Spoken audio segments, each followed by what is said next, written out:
For all intents and purposes, I am a woman. I knew ever since I was little, I wanted to be a girl. That female side is part of me. That's who I am. I just want to applaud you, Megan, for pulling together two of the foremost experts on the Kardashian family to discuss. I think it's appropriate. At this point, I'm using the pronoun her. I understand why you're not. Timing is bad. Do you think something like that will ever be acceptable in hip-hop? Like, let's say Bruce Jenner was a rapper. What a courageous man. I remember Bruce from when he was a great Olympian, and he was the most handsome guy, and I don't know what went on. It is the fact that 92% of Americans do not know a transgender person. After Bruce Jenner, well, they all know one now. That's a lot. So I think Bruce Jenner, that's deep, that's hard. But I really think Bruce Jenner, Is Bruce Jenner's experience going to be the template for all others? Probably not. I can think of my struggles and the struggles of my friends, and I do not think he's going to have to deal with that. his story touched me because I was the same way when I was little. I just commend him and make us proud. If you want to become one of us, make us proud and continue to be the woman that you want to be. We are into the 21st century. Trans people can speak for themselves now. What they need is the opportunity to have their voices heard. I would have liked, ideally, for there to have been more trans people, especially trans people of color, reacting to the interview. No, why it took you so long to come out and tell your family what you want to be and stuff, and and they was like, I was like, wow, I know everybody got a story to tell. So I do think that there were some voices that weren't heard, especially young trans women of color who were talking about some of the ways in which Bruce Jenner's celebrity can potentially obscure or can potentially overrun the media around trans issues at the expense of more pressing trans issues like trans suicide and the murder of trans women of color, et cetera, et cetera. There's still a lot that needs to happen in order for the media to responsibly cover trans issues. And one of the things that needs to happen is that there needs to be more trans people in media. The news people and Bruce Jenner did their homework. They said the right things. I can think of other media icons that, given an opportunity to speak on behalf of trans people, did a very bad job. Watching Jared Leto win awards for the Dallas Buyers Club and to watch his completely inability to discuss about the bigger picture of what it's like to represent trans people, trans women. A generation of trans women died in the 1980s and early 1990s. He could have given those people a shout out rather than brag about his little rear end and all the weight he lost. Bruce Jenner, what are we talking, 2 years later, and the difference between Bruce Jenner talking about a very personal, complicated experience shows that they're moving in the right direction. So it's very dehumanizing. It's just totally othering. It is, we have been fetishized and objectified in a way that sometimes it feels beyond repair, because people are just like, they don't believe that we are human. There are a whole series of cliches and stereotypes that go with the transgender experience. The before and after pictures, the putting on the makeup, the walking in high heels, and Bruce Jenner and the news team avoided a lot of those. What they did is put those cliches aside and made the effort to show a tortured human being coming out and starting a journey for being authentic, as painful and unsuspecting as it may be. And the idea that transgender people are misbegotten freaks ended with the Bruce Jenner interview. So hopefully we'll be seeing a new era of less cliches, less stereotypes, and more authentic storytelling. I think the vast majority of people mean well. They just don't know what it means to cover trans issues responsibly, or they're not necessarily aware of their own biases. Or the tabloids are our worst enemies. I mean, especially the New York Post. So if they post something in the front page, they're terrorizing people. They're calling it that we want super rights. They're calling us, every name in the book, and they're terrorizing people. There's a lot of people that are terrified just because what Fox News is telling them.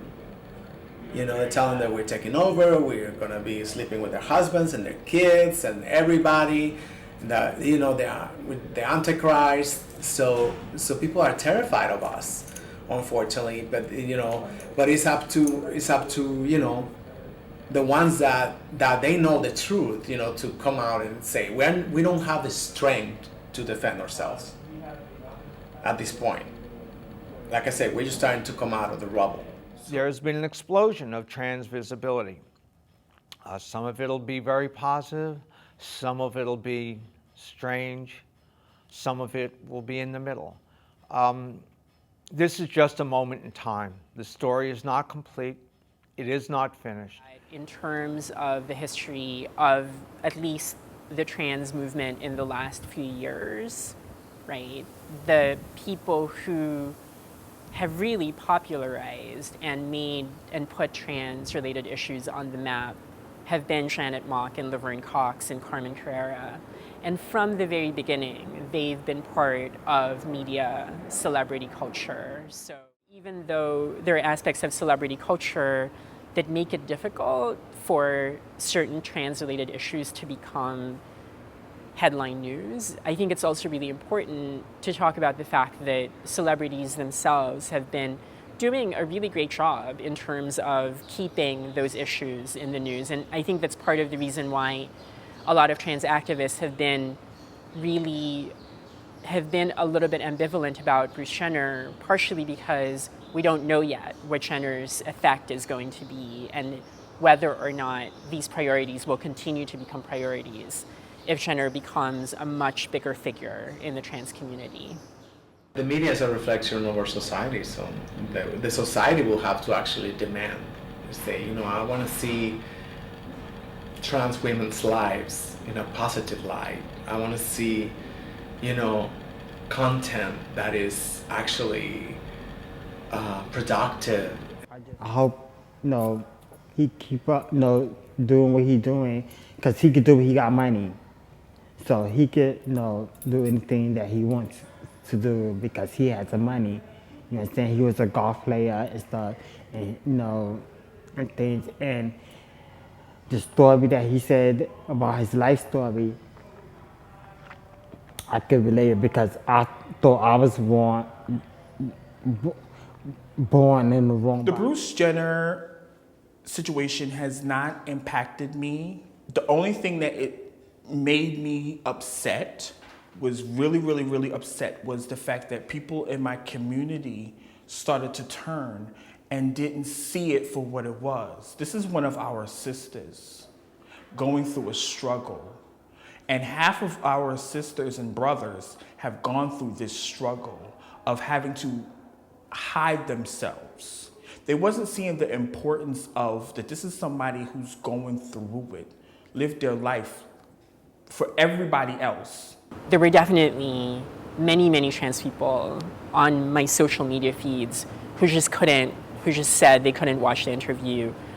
A lot of whom were saying because they can't deal with a disclosed trans person being referred to with male pronouns. It's too emotionally difficult for them. To see the lack of compassion for a sister, regardless of her skin privilege, regardless of her money, financial privilege. This is, at the end of the day, a sister. And there are systems in place. That because once you come out trans, her privilege has just diminished. One of Bruce Jenner's privileges is that Bruce Jenner doesn't have to walk alone in dangerous neighborhoods at night, so may not be as sensitive to the pronoun issue. We are.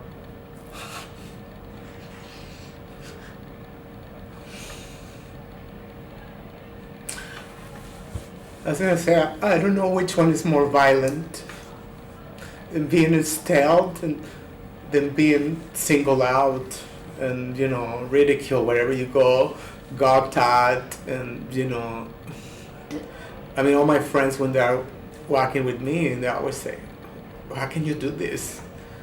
It's like, well, I have no choice, right? I know from personal experience and through my social media feed that there were a lot of trans people who had a really difficult time personally with hearing Bruce Jenner referred to using male pronouns because it brought them back to those periods in their lives in early transition when people were not acknowledging their true gender. Because we have so much trauma already. It's not just that we are here. We are here and we're carrying so much trauma. First of all, the trauma of being socialized as boys, which I always say for me, that's the worst trauma for me. It's just really horrible, and you know, I don't even have words for that still. Since I changed my name and everything, stuff like that, and it's people still call me that other name that I was born with or whatever, and stuff like my cousins and them and everybody. And sometimes it get on my nerve because I'm not that person anymore. I'm a changed person now. So I would like, you know, people respect me for Sadea, that you know, and start calling me by my name. In terms of pronouns, that's a more difficult adjustment for people to make because there's no corollary in another community. And yet, if you think about it, if somebody is telling you that they are of a particular gender and they have endured years and years, decades for most people, of ambivalence and suffering, and they finally disclosed to you as trans and said that they want to be referred to as she, most trans people endure experiences where they end up being in really, really awkward situations or having really emotional experiences. Sexuality is not like gender. So if you're denied your gender, you are denied your own existence. So you're invisible, you don't exist. In the aftermath of the interview, and in the context where Bruce Jenner referred to herself in the interview using female pronouns, I thought that it was fair to also do the same. And actually, the New York Times has been consistently referring to Bruce Jenner as Mr. Jenner, which I had some issues with because I feel like, yes, Bruce Jenner said that male pronouns are preferred at this particular time, but I also felt like it was an extension of that to then have an entire article about Bruce Jenner coming out be riddled with Mr. Jenner. But she said that her main identity is female. It should be enough, you know, for society to... In the larger trans community, especially for trans people of color, you have enormous, enormous problems in employment, in discrimination at schools, in various public institutions. I mean, trans women of color, we are like, you know, really, you know, delicate minority. We are very like, you know, the most vulnerable population around the world. So unfortunately that means that anybody can just ignore us. And what are we gonna do? You know, so. I just want people to respect me for the woman that I am and the woman that I'm coming to be. However, the possibility exists that 2, 3, 4 years from now, the trans experience could be measured before Bruce Jenner and after Bruce Jenner.